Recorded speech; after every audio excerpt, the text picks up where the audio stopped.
أجمعين. قال الله تعالى وتبارك في القرآن المجيد والفرقان الحميد. بسم الله الرحمن الرحيم.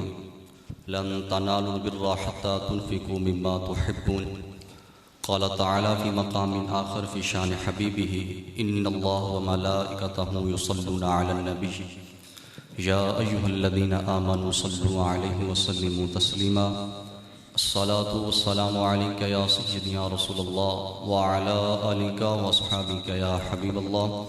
الصلاة والسلام عليك يا خاتم النبيين وعلى آلك وأصحابك يا محبوب رب العالمين.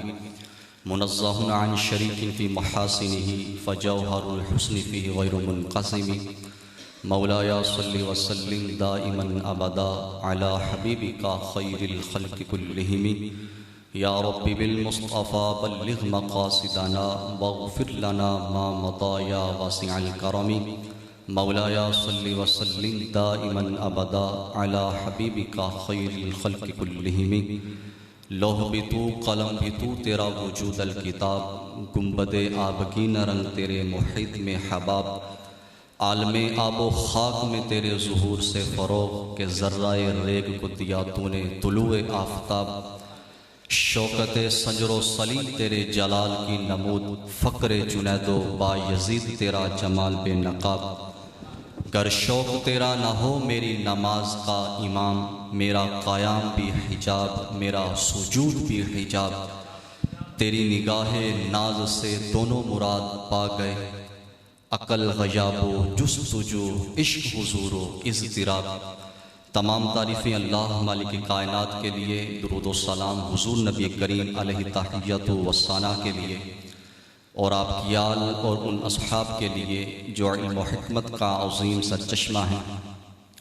بعد حمد و ثنا معزز سامعین و ناظرین، چند لمحوں کے لیے چند گزارشات آپ لوگوں کے گوش گوار کرنی ہیں اور اس مقصد کے حصول کے لیے آپ لوگوں کی توجہ خاص چاہوں گا. اس دنیا کے اندر ہر شخص کوئی بھی کام کرتا ہے. جس کام کو وہ اہمیت دیتا ہے، وقت دیتا ہے، اپنی نظر کے اندر اور اپنی سوچ و افکار کے اندر کوئی بھی شخص جس بات کو ضروری سمجھتا ہے، اہم سمجھتا ہے، وہ پھر اس کام کے لیے توقع کرتا ہے، محنتیں کرتا ہے. جو اس کی نظر کے اندر، اس کی فکر کے اندر بات اہمیت رکھتی ہوگی، اس کے لیے وہ محنتیں کرے گا، اس کے لیے کوششیں کرے گا. دن رات ہو سکا تو اس کام کے لیے ایک کرے گا.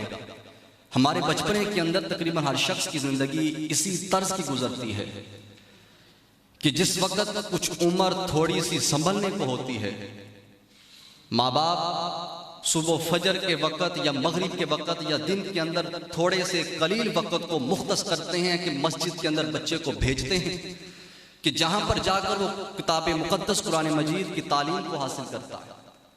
وہ مختصر وقت کتاب رحمت کی تعلیم کے لیے مختص کیا جاتا ہے. لیکن دن کا وہ سارا کا سارا حصہ، وہ سارے کا سارا وقت وہ دنیاوی علوم کے حصول کے لیے اس بچے کو اس کے بچپن کے اندر روانہ کر دیا جاتا ہے. اور بچپنے کے اندر اس فکر کو ذہن کے اندر انڈیل دیا جاتا ہے کہ یہ سارے کا سارا دن جو وقت تم اپنے اس دنیاوی علوم کو دے رہے ہو، اس کا مقصد یہی ہے کہ کل کو ہو سکتا ہے کہ تم کسی بڑی پوسٹ کے اوپر لگ جاؤ، یا تمہارا کہیں بڑے اعلیٰ عہدے کے اوپر تمہاری تعیناتی ہو جائے، جس کی وجہ سے تمہاری زندگی کا جو مستقبل ہے، تمہارے آنے والے بچوں کا، تمہاری آنے والی نسلوں کا مستقبل جو ہے وہ سنور جائے. تو ہمارے بچوں کے ذہنوں کے اندر بچپن ہی کے اندر اس بات کو انڈیل دیا جاتا ہے کہ ہم نے زندگی کے اندر جو تگ و دو کرنی ہے، جو محنتیں کرنی ہیں، وہ ہم نے فقط دنیا کے حصول کے لیے کرنی ہے. اور ہمارے زندگی کے فقط قلیل ترین حصے کو، اور اس قلیل ترین حصے کے اندر بھی جو وقت کتاب رحمت کے لیے مختص کیا جاتا ہے، اس وقت کے اختصاص کے اندر بھی والدین کی توجہ کے نہ ہونے کی بنا کے اوپر ہمارے لوگ، ہمارے بچے وہ اپنے دین سے بیزار ہو جاتے ہیں، وہ دین سے کٹ کر رہ جاتے ہیں.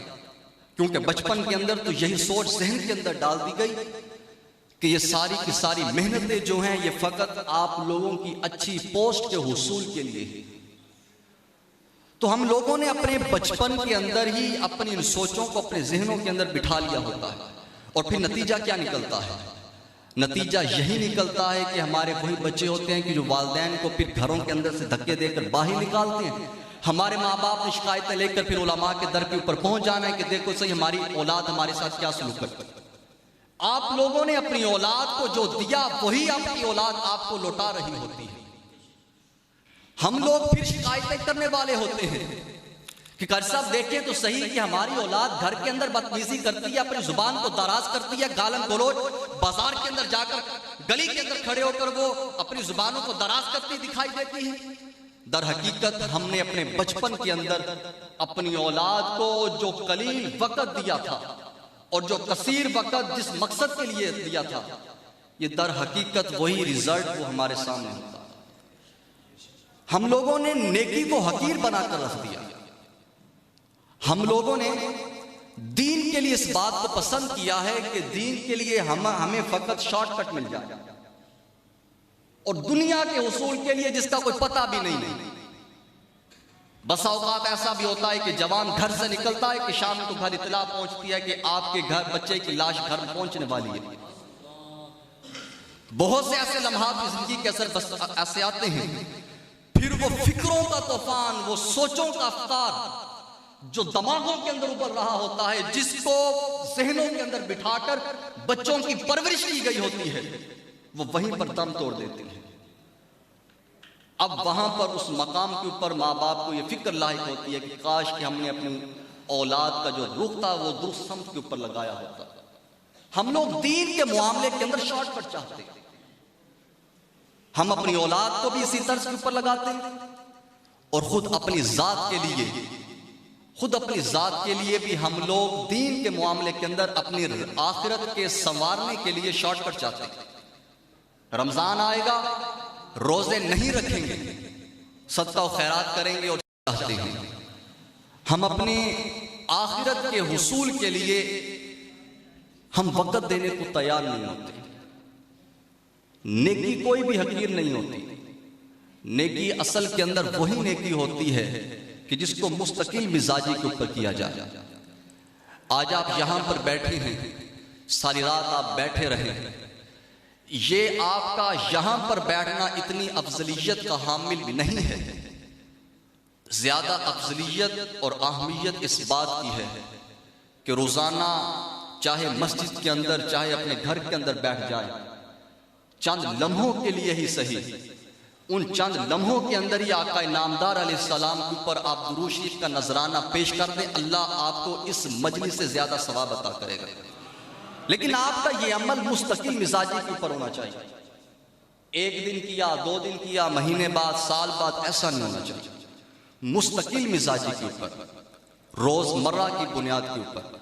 وہ ایک نوجوان اپنی فکروں کے اندر اپنے دکھوں کو ذہن کے اندر سمیٹے ہوئے بازار کی جانب نکلا، تو ہسپتال کے باہر اس نے ایک خاتون کو کھڑے ہوئے دیکھا کہ جس نے اپنی بچے کو اپنے کندھوں کے اوپر اٹھایا ہے، اور دریافت کرنے کے اوپر معلوم ہوا یہ خاتون جو ہسپتال کے باہر کھڑی ہے، ڈیرا لگایا ہے اس نے، یہ ڈاکٹر کی فیس کو ادا نہیں کر سکتی، کہ جس کی وجہ کے اوپر اپنے لال بلکتے ہوئے کو یہاں پر لیے کھڑی ہے، کسی آسرے کی محتاج دکھائی دیتی ہے۔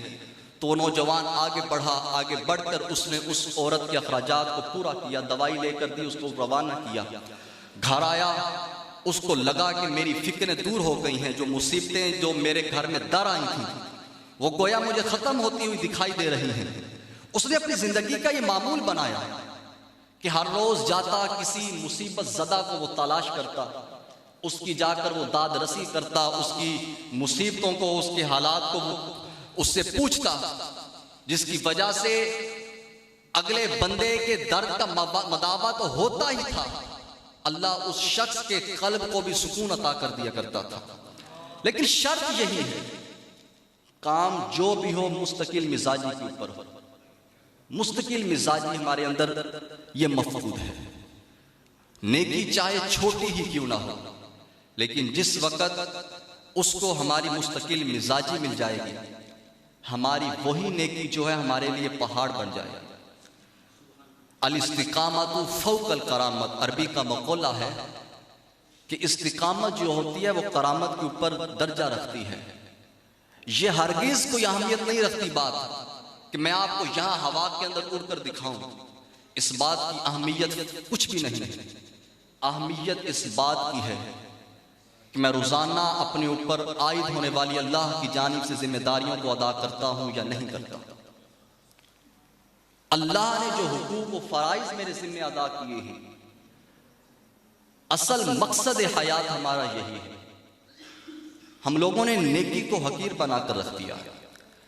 حضرت انس بن مالک رضی اللہ تعالیٰ عنہ فرماتے ہیں کہ حضرت ابو ذر غفاری رضی اللہ عنہ سے 2 عادتوں کے بارے میں رہنمائی نہ کروں کہ جن کو اپنانا تو بہت آسان ہے، جن کو اپنانا تو بہت آسان ہے، لیکن کل قیامت کے دن اللہ کے میزان کے اندر ان کا وزن جو ہوگا وہ بہت زیادہ ہوگا.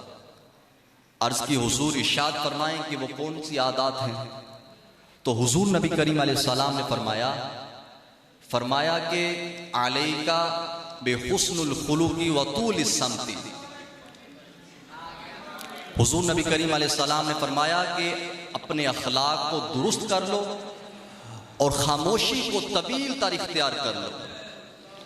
اور حضور نبی کریم علیہ السلام نے فرمایا کہ یہ عادتیں وہ ہیں کہ جن کے کرنے کے اوپر اللہ بندہ مومن کو بڑی زینت اختیار دیا کرتا ہے. اللہ توفیق عمل عطا فرمائے.